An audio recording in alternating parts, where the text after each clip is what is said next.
जब मिले महर्षि वेदव्यास जी महाराज को, कृष्ण द्वैपायन को, तो उन्होंने देखा कि ये बहुत दुखी नजर आ रहे हैं। तो नारद जी ने प्रश्न कर दिया कि तुम्हारा शरीर तो स्वस्थ है, मन तो प्रसन्न है। वेदव्यास जी महाराज ने कहा कि मन हमारा स्वस्थ नहीं है, हम उद्विग्न हैं, अशांत हैं। उद्विग्नता और अशांति का कारण यही है कि हमने इतना प्रयोग किया, इतने नए नए खोज किए, नए नए ग्रंथों की रचना की, समाज में लोगों के लिए नए नए सूत्र देने का विचार किया, किंतु सफल नहीं हो पाया। इसलिए मैं असफल होने के कारण दुखित हूं। तो नारद जी महाराज ने कहा कि हमारी बात गौर से सुनो तो सुखी बनोगे।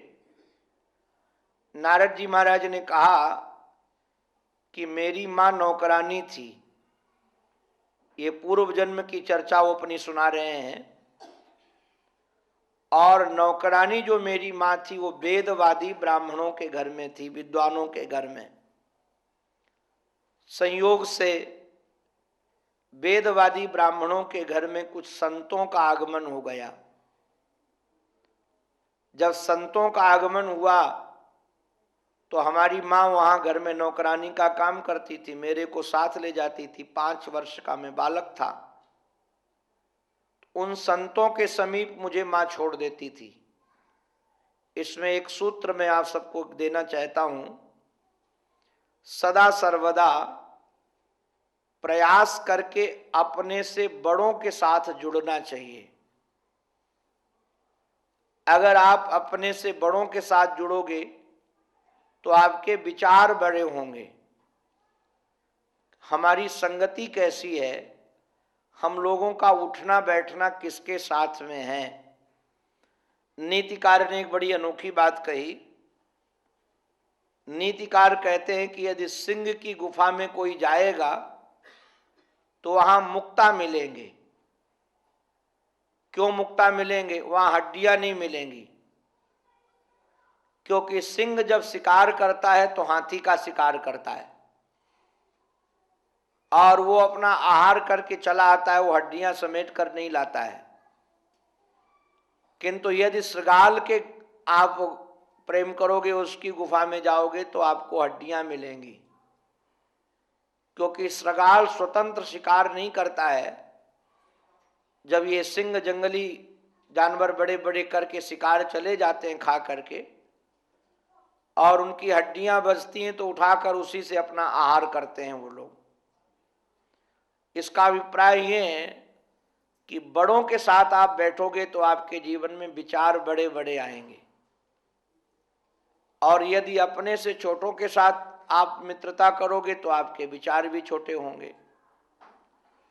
प्रयास करके, मैं तो कई बार लोगों को निवेदन करता हूं, एक दुष्ट व्यक्ति के यहाँ हमको नौकरी करनी हो और वो हमको 10,000 दिराम दे, और एक सज्जन पुरुष के यहाँ हमको नौकरी करनी हो, वो हमको 5,000 दिराम दे, किंतु यदि चयन करना हो तो सज्जन व्यक्ति का ही चयन करना।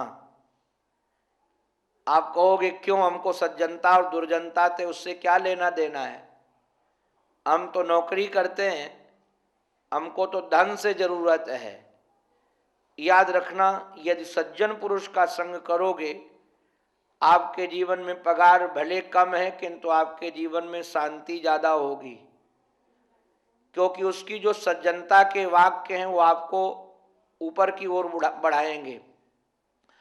और दुर्जन व्यक्ति आपको देता धन भले ज्यादा है किंतु कभी ऐसे वाक्य बोल देगा कि आप दुख पाओगे। ऐसा भी हो सकता है कि आपको ऐसे झमेले में फंसा दे कि आप जीवन भर कहो निकल ही ना पाओ। अब ये संग का असर है। इसलिए संग जब भी करना चाहिए तो अपने से बड़े लोगों का करना चाहिए। अब देखिए, नारद जी की जो माँ है, ये नारद जी की माँ नौकरानी है, किंतु किसके घर में नौकरानी? वेदवादी ब्राह्मणों के घर में। अब वेदवादी ब्राह्मणों के घर में होने के कारण उनके घर में संतों का आगमन हो गया। अब ये संत कोई नीच के घर में तो जाते नहीं, नास्तिक के घर में तो जाते नहीं। तो अगर ये किसी नास्तिक के घर में माँ इनकी नौकरानी होती तो संग नहीं मिलता। अब नारद जी महाराज पूर्व जन्म में जब दासी के बेटे हैं तो संतों के पास बैठे रहते थे। और ये संत करते क्या थे, पूजन आदि करने के बाद कोई सत्संग करते थे तो ये 5 वर्ष का बालक बिल्कुल शांत बैठा रहता था। नारद जी महाराज ने एक वाक्य कहा है, मुझे बहुत प्यारा लगता है वो वाक्य। नारद जी महाराज कहते हैं, चक्रु कृपाम यद्यपि तुल्य दर्शनः। महात्माओं का स्वभाव होता है तुल्य दर्शन, गरीब और अमीर उनके साथ सामने बराबर हैं, पापी और पुण्यात्मा दोनों उनके सामने बराबर है उनके व्यवहार में। क्योंकि पाप और पुण्य की जो व्याख्या है उसके रहस्य को वो सज्जन महापुरुष समझते हैं। उनकी दृष्टि में, क्योंकि गीता में भगवान कहते हैं, सुनिचैव स्वपाके च पंडिताः समदर्शिनाः। पंडित विद्वान लोग समदर्शी होते हैं, उनका सबके प्रति, बच्चे के प्रति भी प्यार भरा व्यवहार और बड़े के प्रति भी प्यार भरा व्यवहार। इसलिए साधुओं में एक बड़ी विलक्षणता होती है, जिनके गुरुजन होंगे उनको स्मरण में आ जाएगा। प्रत्येक व्यक्ति को ये लगता है कि हमारे गुरुजी सबसे ज्यादा प्रेम हमसे करते हैं, ये आपको अनुभूति होगी। आप जब भी निरीक्षण करने लगोगे तो लगेगा छोटे बच्चे भी कहेंगे हमारे गुरुजी हमको सबसे ज्यादा प्रेम करते हैं, उनका सबसे प्रिय मैं हूं। ये भाव क्यों आता है? क्योंकि महात्माओं का व्यवहार सबके प्रति सम होता है। तो सम होने के कारण उनके जीवन में ये लगता है कि सबसे ज्यादा हम प्रेमी हैं, सबसे ज्यादा हम प्रेमी हैं। अब ये महात्माओं का अपना एक स्वभाव है जो होता है, किंतु नारद जी महाराज कहते हैं कि समदर्शी होने के बाद भी चक्रु कृपाम यद्यपि तुल्य दर्शनः, उन्होंने हमारे ऊपर कृपा की। ये कृपा शब्द भी ध्यान देने लायक है, आप लोग शायद समझ जाओगे जल्दी, उत्तर भारत वाले जल्दी समझेंगे। मानो किसी बालक को 50 नंबर में पास होना था, उसके लिए पेपर में 50 नंबर आना परम आवश्यक, तब वो पास होगा। अब बच्चे ने जो पेपर किया है उसमें 48 नंबर आ रहे हैं, 2 नंबर की कमी है। अध्यापक ने क्या किया, सोचा यदि 2 नंबर में इसको दे दूंगा तो ये पास हो जाएगा। तो 2 नंबर की योग्यता तो नहीं थी, किंतु उसने वो नंबर दिया और लिखा ये कृपांक है। शायद इसको कभी आप लोगों ने सुना होगा। बोले ये कृपांक है। कृपांक माने पाने की योग्यता नहीं थी, पेपर में कहीं गुंजाइश नहीं थी कि 2 नंबर उसको दिए जाते, किंतु करुणा करके, कृपा करके अध्यापक ने वो कृपांक दे दिया तो बच्चा पास हो गया। ऐसे ही हमारे जीवन में योग्यता नहीं है कि हम उन्नति के शिखर पर बढ़ पाएं, किंतु गुरुजन क्या करते हैं, कृपा कर दिए। तो योग्यता के अभाव में भी जो कृपा होती है, सच्ची कृपा तो वो है। और हमारे महाराज जी गुरुदेव तो एक वाक्य बोलते थे, मुझे बहुत अच्छा लगता है, कि अपने कर्म से हम उतरेंगे यदि पार, अपने कर्म से यदि हम उतरेंगे पार, तो तुम करतार काहे को हम करतार। भगवान से भक्त कहता है कि यदि अपने ही पुरुषार्थ से हम बड़े बन सकते थे, अपने ही कर्म से हम यदि ऊंचाइयों तक पहुंच सकते थे, तो तुम ईश्वर काहे को, ईश्वर तो हम ही हैं।